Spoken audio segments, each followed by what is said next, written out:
तुम सभी को श्री योग वशिष्ठ महारामायण इति श्री योग वशिष्ठे वैराग्य प्रकरणे संसार सुख निषेध वर्णन नाम नवम सर्ग। श्री राम जी बोले, हे मुनीश्वर, अहंकार अज्ञान से उदय हुआ है।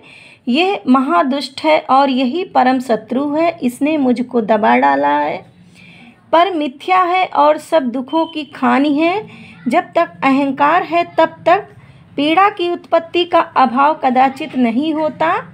हे मुनीश्वर, जो कुछ मैंने अहंकार से भजन और पुण्य किया, जो कुछ लिया दिया और जो कुछ किया, वह सब व्यर्थ है। इससे परमार्थ की कुछ सिद्धि नहीं है। जैसे राख में आहुति धरी व्यर्थ हो जाती है, वैसे ही मैं इसे जानता हूँ। जितने दुख हैं उनका बीज अहंकार है। जब इसका नाश हो तब कल्याण हो। इससे आप उसकी निवृत्ति का उपाय कहिए। हे मुनीश्वर, जो वस्तु सत्य है इसके त्याग करने में दुख होता है, और जो वस्तु नाशवान है और भ्रम से दिखती है उसके त्याग करने में आनंद है। शांति रूप चंद्रमा के आच्छादन करने को अहंकार रूपी राहु है। जब राहु चंद्रमा को ग्रहण करता है तब उसकी शीतलता और प्रकाश ढक जाता है। वैसे ही जब अहंकार बढ़ जाता है तब समता ढक जाती है। जब अहंकार रूपी मेघ गरज के बरसता है तब तृष्णा रूपी कंटक मंजरी बढ़ जाती है और कभी नहीं घटती। जब अहंकार का नाश हो तब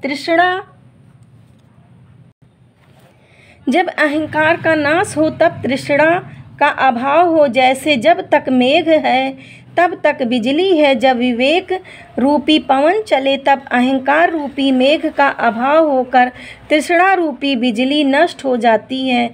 और जैसे जब तक तेल और बाती है तब तक दीपक का प्रकाश है, जब तेल बाती का नाश होता है तब दीपक का प्रकाश भी नष्ट हो जाता है। वैसे ही जब अहंकार का नाश हो तब तृष्णा का भी नाश होता है। हे मुनीश्वर, परम दुख का कारण अहंकार है। जब अहंकार का नाश हो तब दुख का भी नाश हो जाए। हे मुनीश्वर, यह जो मैं राम हूँ सो नहीं और इच्छा भी कुछ नहीं, क्योंकि जब अहंकार का नाश हो तब तृष्णा का अभाव हो। जैसे जब तक मेघ है तब तक बिजली है। जब विवेक रूपी पवन चले तब अहंकार रूपी मेघ का अभाव होकर तृष्णा रूपी बिजली नष्ट हो जाती है। और जैसे जब तक तेल और बाती है तब तक दीपक का प्रकाश है। जब तेल बाती का नाश होता है तब दीपक का प्रकाश भी नष्ट हो जाता है। वैसे ही जब अहंकार का नाश हो तब तृष्णा का भी नाश होता है। हे मुनीश्वर, परम दुख का कारण अहंकार है। जब अहंकार का नाश हो तब दुख का भी नाश हो जाए। हे मुनीश्वर, यह जो मैं राम हूँ सो नहीं और इच्छा भी कुछ नहीं, क्योंकि मैं नहीं तो इच्छा किसको हो, और इच्छा हो तो यही हो कि अहंकार से रहित पद की प्राप्ति हो।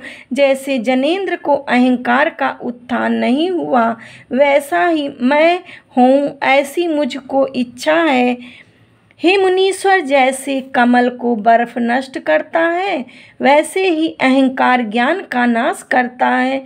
जैसे व्याध जाल से पक्षी को फंसाता है और उससे पक्षी दीन हो जाते हैं, वैसे ही अहंकार रूपी व्याध ने तृष्णा रूपी जाल डालकर जीवों को फंसाया।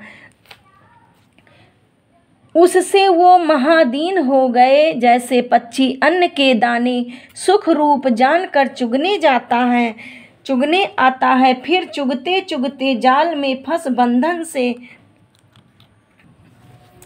दीन हो जाता है, वैसे ही यह जीव विषय भोग की इच्छा करने से तृष्णा रूपी जाल में फंसकर महादीन हो जाता है। इससे हे मुनीश्वर,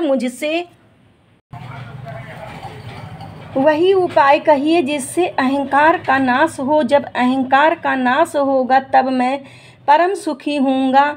जैसे विंध्याचल पर्वत के आश्रय से उन्मत्त हस्ती गरजते हैं, वैसे ही अहंकार रूपी विंध्याचल पर्वत के आश्रय से मन रूपी उन्मत्त हस्ती नाना प्रकार के संकल्प विकल्प रूपी शब्द करता है। इससे आप वही उपाय कहिए जिससे अहंकार का नाश हो, जो कल्याण का मूल है। जैसे मेघ का नाश करने वाला शरत काल है, वैसे ही वैराग्य का नाश करने वाला अहंकार है। मोहादिक विकार रूप सर्पों के रहने का अहंकार रूपी बिल है, और वही कामी पुरुषों की नाई है। जैसे कामी पुरुष काम को भोगता है और फूल की माला गले में डालकर प्रसन्न होता है, वैसे ही तृष्णा रूपी तागा है और मन रूपी फूल है। सो तृष्णा रूपी तागे के साथ गुहे हैं, सो अहंकार रूपी कामी पुरुष उनको गले में डालता है और प्रसन्न होता है। हे मुनीश्वर, आत्मा रूपी सूर्य, उसका आवरण करने वाला मेघ रूपी अहंकार है। जब ज्ञान रूपी शरत काल आता है तब अहंकार रूपी मेघ का नाश हो जाता है और तृष्णा रूपी तुषार का भी नाश हो जाता है। हे मुनीश्वर, यह निश्चय कर मैंने देखा है कि जहाँ अहंकार है वहाँ सब आपदाएं आकर प्राप्त होती हैं। जैसे समुद्र में सब नदी आकर प्राप्त होती हैं, वैसे ही अहंकार से सब आपदाओं की प्राप्ति होती है। इससे आप वही उपाय कहिए जिससे अहंकार का नाश हो। हरि ओम सभी को।